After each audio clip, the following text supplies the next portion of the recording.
जय जोहार। Indian news के खबर हमर भाखा में आप मन के स्वागत है। तो चला शुरू करतन खबर के सिलसिला। देखो सबसे पहले खबर रायपुर ले।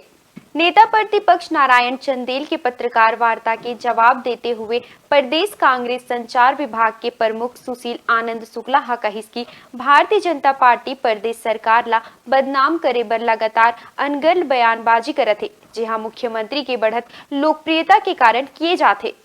प्रदेश कांग्रेस संचार विभाग अध्यक्ष सुशील आनंद शुक्ला नेता प्रतिपक्ष के पत्रकार वार्ता के जवाब देते हुए कहिस भाजपा के पास कांग्रेस सरकार के खिलाफ जनहित में मुद्दा उठाए बर कोनो नहीं बचे है तो वे केंद्रीय एजेंसी के माध्यम से दुरुपयोग करत है।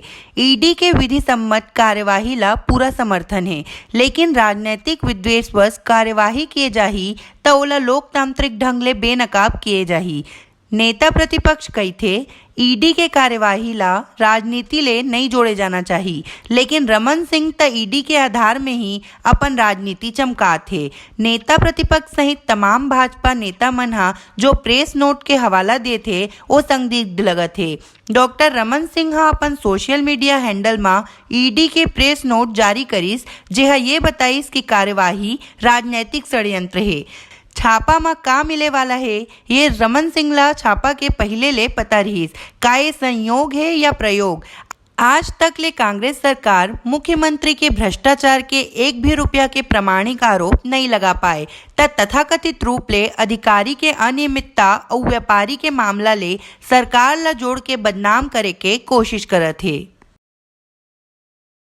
पिछले 3 दिनों से भारतीय जनता पार्टी लगातार कांग्रेस पार्टी के खिलाफ में अनर्गल आरोप लगाते राजनीति कर दरअसल भारतीय जनता पार्टी जनहित के मुद्दों पे कांग्रेस सरकार से सीधे लड़ाई नहीं कर पा रही है, तो अपनी केंद्र सरकार के साथ मिलकर षड्यंत्र रच के राज्य सरकार को बदनाम करने की तमाम कोशिशें की। आज नेता प्रतिपक्ष ने आप सबसे पत्रकार वार्ता में कहा कि ईडी की कार्रवाई से राजनीति नहीं की जाती, लेकिन साथियों कल रात को जिस प्रकार से रमन सिंह के सोशल हैंडल से ईडी का प्रेस नोट जारी हुआ, आज दिनांक तक ईडी के द्वारा अधिकृत रूप से कोई भी प्रेस नोट नहीं जारी किया गया है। आप ईडी की वेबसाइट में जाके देखेंगे तो 13 तारीख को आखिरी प्रेस नोट ईडी ने जारी किया था। 13 अक्टूबर को किसी जज के खिलाफ कार्रवाई की। ईडी ने कल अपने ट्विटर हैंडल में छत्तीसगढ़ में जो छापा मार की कार्रवाई हुई उसमें 4 फोटो और 3 लाइन जारी किया, लेकिन डॉक्टर रमन सिंह जी के द्वारा कम से कम 2 से 2.5 पेज का प्रेस नोट ईडी के हवाले से अपने सोशल मीडिया में डाला गया। सारे अखबारों ने छापा। एक अखबार ने तो यहाँ तक छापा है, दैनिक नवभारत ने, कि रात को 1 बजे तक ईडी का कोई भी अधिकृत प्रेस नोट नहीं प्राप्त हुआ है। डॉक्टर रमन सिंह जी के सोशल मीडिया से ईडी का प्रेस नोट मिला है। तो जब आज दिनांक तक 15 अक्टूबर अभी समय हो रहा है 2:58 3 बजे तक ईडी के द्वारा कोई भी प्रेस नोट अपने वेबसाइट में नहीं डाला गया, कोई भी प्रेस नोट अपने ट्विटर हैंडल पर नहीं डाला गया विस्तृत, जैसा कि रमन सिंह जी के द्वारा प्रेस नोट जो विस्तृत किया गया है उसमें जो दावा किया गया है। यहाँ तक कि किसी भी मीडिया हाउस को ईडी के द्वारा अपना प्रेस नोट मेल भी नहीं किया गया है।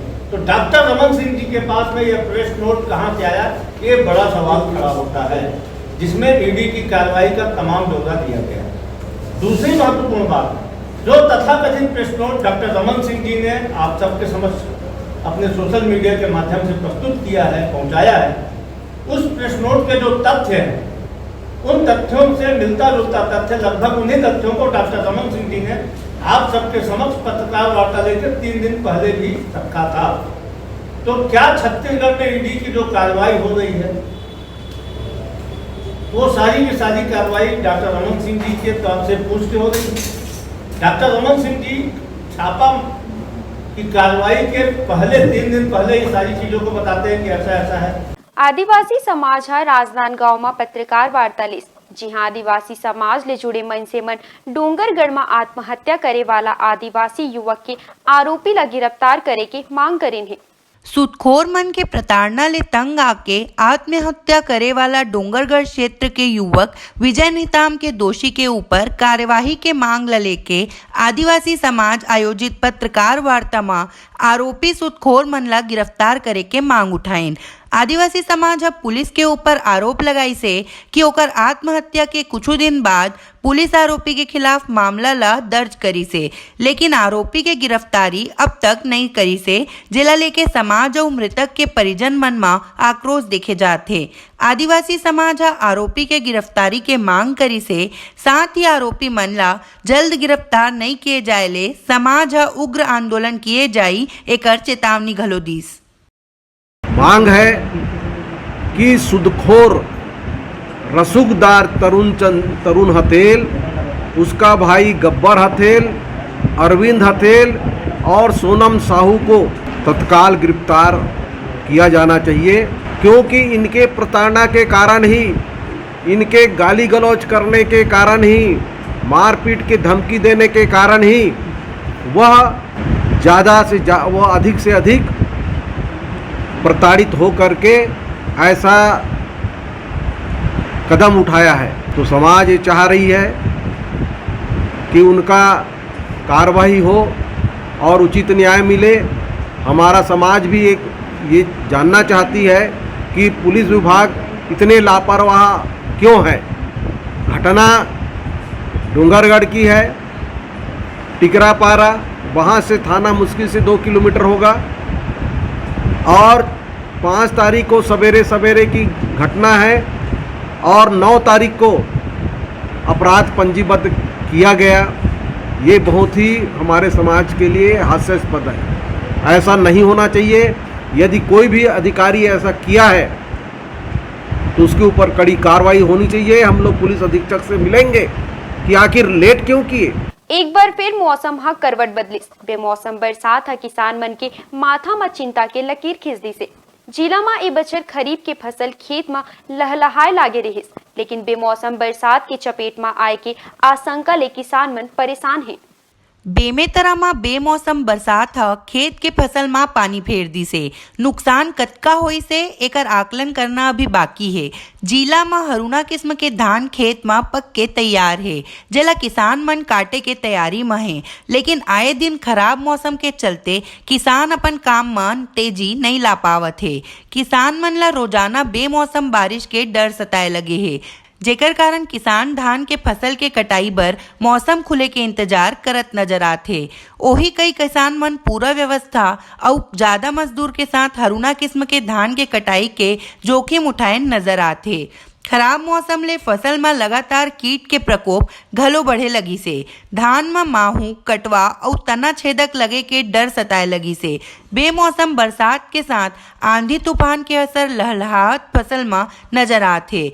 खड़ी फसल तेज हवा के आए ले जमीन में गिर गए है, जेकर ले किसान मन ला फसल के कटाई में परेशान होही। ओही उत्पादन में घलो एकर असर दिखाई दी। किसान मन के मांग है कि कृषि विभाग के अधिकारी खेत के जायजा लेके राज्य सरकार ले मुआवजा दिलाए बर पहल करे। राजनांदगांव एकल अभियान अभ्युदय यूथ क्लब के 2 दिवसीय संभाग स्तरीय खेलकूद प्रतियोगिता में भाग लेहे बर सैकड़ों लइका राजनांदगांव पहुंचे, जेकर व्यापारिक, सामाजिक और राजनीतिक संगठन सहित जनप्रतिनिधि और लइका मन पुष्प बरसा कर स्वागत करे। संभाग स्तरीय खेलकूद प्रतियोगिता में भाग लेहे बर राजनांदगांव पहुंचिन आदिवासी बाहुल्य क्षेत्र के लइका मन ला चेंबर ऑफ कॉमर्स और विश्व हिंदू परिषद के प्रतिनिधि सहित भाजपा पार्षद दल के किशुन यदुहा स्वागत करीस। ये दौरान प्रतिभागी लइका मन शहर के गंज चौक स्थित बालाजी मंदिर ले पैदल मार्च करते हुए महावीर चौक स्थित हनुमान मंदिर पहुंचिन। राजनांदगांव एकल अभियान अभ्युदय यूथ क्लब अध्यक्ष कोमल सिंह राजपूत के मानबो त ये 480 लइका ले 32 लइका के चयन राष्ट्रीय स्तरीय खेलकूद प्रतियोगिता पर किए जाही। पूरे छत्तीसगढ़ राज्य स्तरीय खेलकूद प्रतियोगिता यहाँ राजनांदगांव में हो रही है। 2 वर्गों में है, 6 से 8 वर्ष और 6 से 10 वर्ष और 10 से 14 वर्ष के 2 वर्ग में बच्चों का खेलकूद प्रतियोगिता है। ये कुश्ती, kabaddi, long jump, high jump और दौड़ ऐसे करके एथलेटिक्स के 6 खेल का यहाँ प्रतियोगिता होगा। गांव के प्रतिभा को उभारना, उनको एक अवसर देना कि वो अपने प्रतिभा का, अपने कला और कौशल का प्रदर्शन करे। और हम सबकी ये इच्छा है कि दंतेवाड़ा जैसे और अंबिकापुर जैसे, सूरजपुर जैसे वनवासी क्षेत्र की प्रतिभा को हम राष्ट्रीय स्तर पर ले जाएं और वो अंतर्राष्ट्रीय स्तर पर जा कर के खेल में, प्रतियोगिता में भाग ले और गोल्ड मेडल जीते। ऐसे ये बहुत सुनहरा अवसर है। वनवासी बंधु हमारे राजनांदगांव संस्कारधानी में आए हैं और संस्कारधानी की जनता दिल खोल करके इन देव स्वरूप बच्चों का हृदय से उन लोग स्वागत कर रहे हैं। हम शहर वासियों को भी बधाई देते हैं और 2 दिन कार्यक्रम 15 और 16 कल होगा। पूरे शहर के लोग आएँ, इन बच्चों का मनोबल बढ़ाएं। उत्तर बुनियादी शाला बेमेतरा में विभिन्न प्रतियोगिता के आयोजन किए गए, जेमा लइका मन बढ़ चढ़ के हिस्सा लेन। बेमेतरा के उत्तर बुनियादी शाला में लइका मन के प्रतिभा ला निखारे के उद्देश्य ले रंगोली बनाओ, थाली सजाओ और दीपक सजाओ आदि प्रतियोगिता के आयोजन हुईस, जेमा लइका मन उत्साह पूर्वक भाग लीन। रंगोली में मानसी और थाली सजाओ स्पर्धा में दीक्षा साहू हा प्रथम स्थान प्राप्त करी। ये दौरान कार्यक्रम के मुख्य अतिथि वार्ड पार्षद रानी डेनिम सेन हा विजेता प्रतिभागी मन ला पुरस्कृत करीस। बेरा हो चुके हैं एक छोटे से अंतराल के। जुड़े रहो आपन हमारे चैनल इंडियन न्यूज के संग।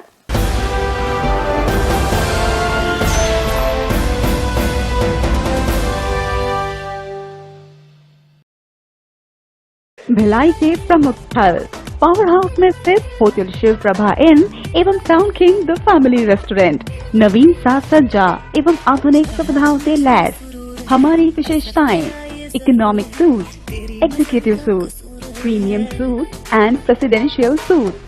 Town king the family restaurant, लाजवाब स्वाद से भरपूर नाश्ते एवं भोजन की उत्तम व्यवस्था। Banquet hall, party hall, conference hall, free wifi internet, new elevator, travel assistant, safe deposit walls and godown, special tariff plan for corporate, marriage and other functions. Online booking facilities available. Sweet home away from home. Power House Railway Station व bus stand से मात्र 500 meter पर स्थित hotel Shiv Prabha inn and town king the family restaurant 46 C market अपना KC laws के बाजू में। Power house Bhilai. Contact 98932 15251 और 8966 981590।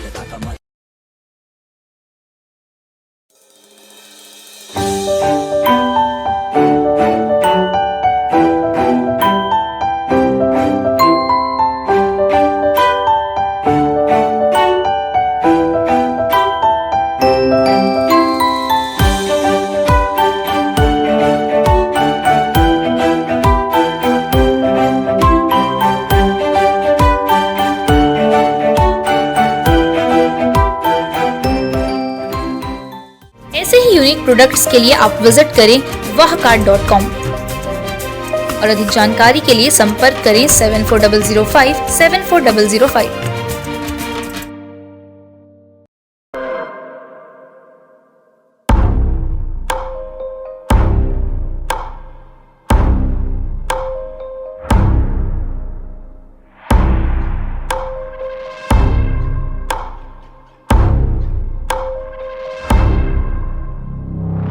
प्रशिक्षण जो रोजगार दिलाए।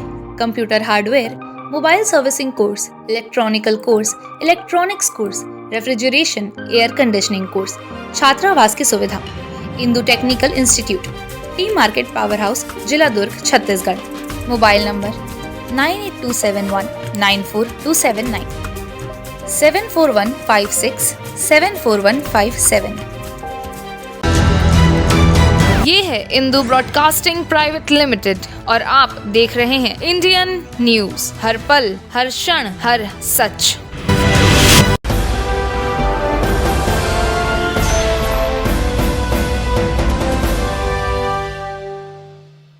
ब्रेक के बाद स्वागत है आप सब मन के। देखबो खबर खंडवा ले।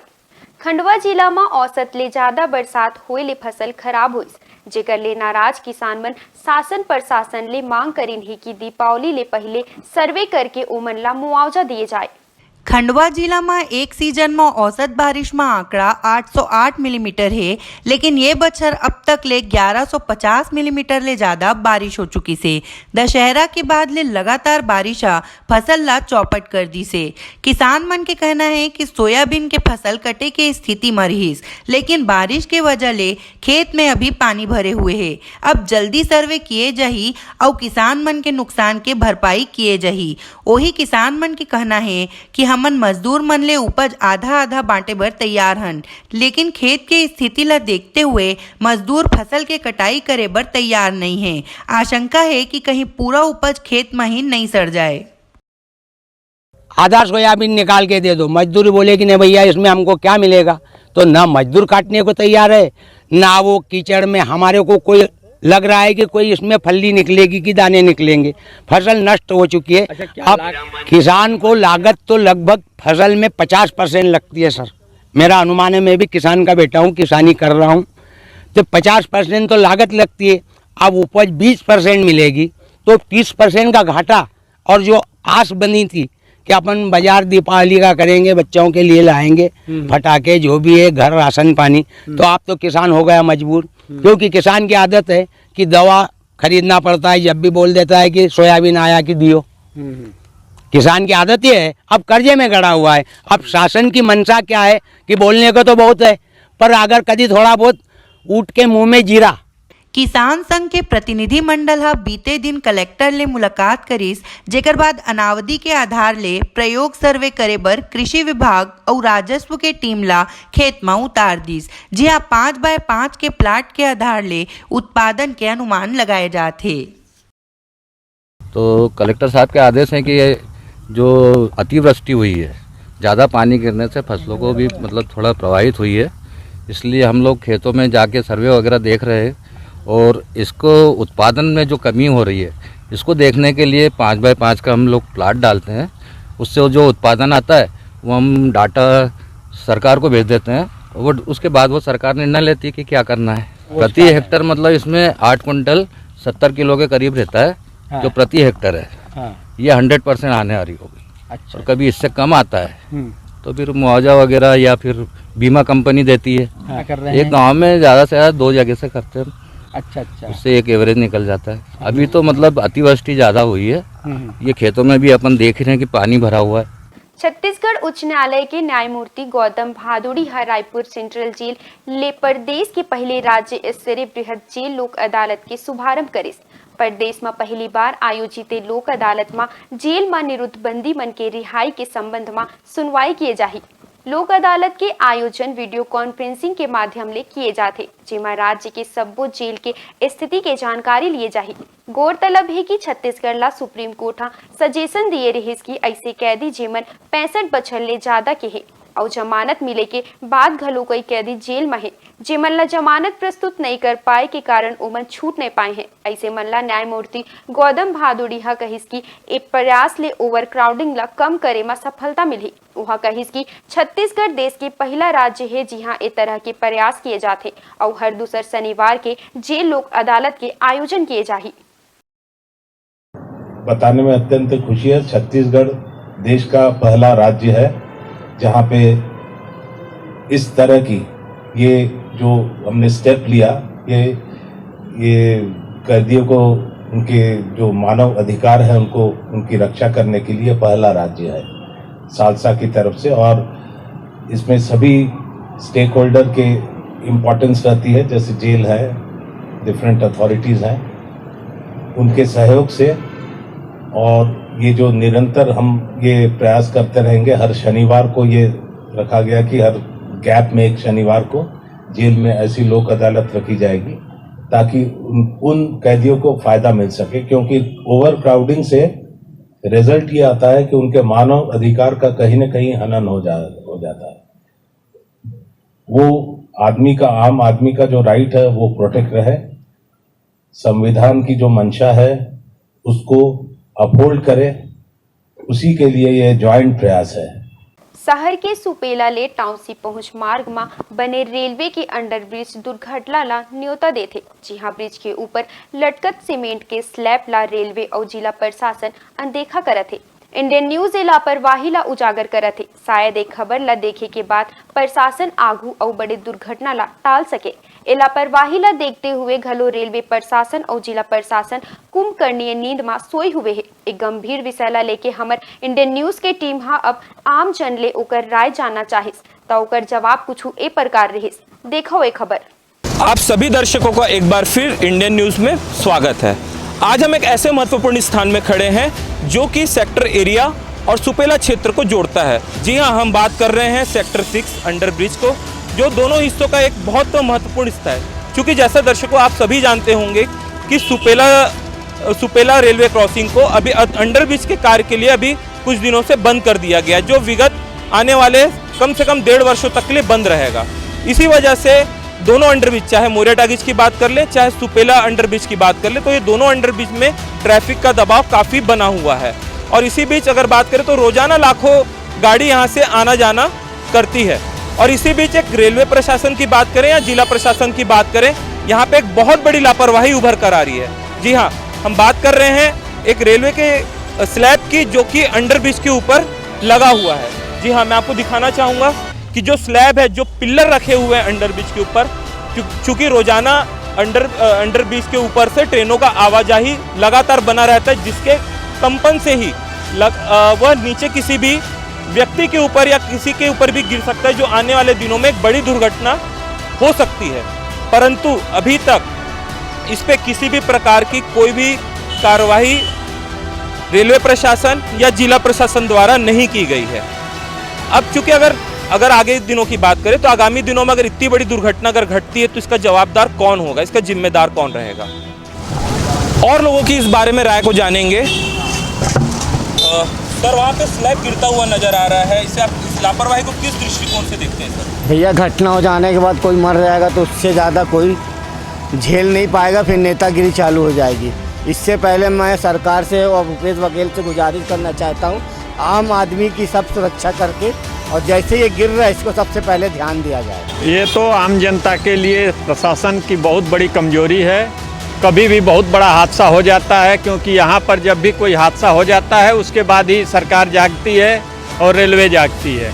अभी इसके ऊपर त्वरित कार्रवाई होनी चाहिए। यदि नहीं होगा तो इसके लिए फिर पब्लिक आंदोलन करेगी, तब कार्रवाई होगी। रेलवे के पास एक विभाग होता है मॉनिटरिंग का, उस मॉनिटरिंग विभाग को सक्रिय किया जाना चाहिए और देखा जाना चाहिए कि कहीं टूट फूट तो नहीं, कहीं कोई दुर्घटना तो नहीं हो रही है, इस बात का ध्यान रखा जाना चाहिए।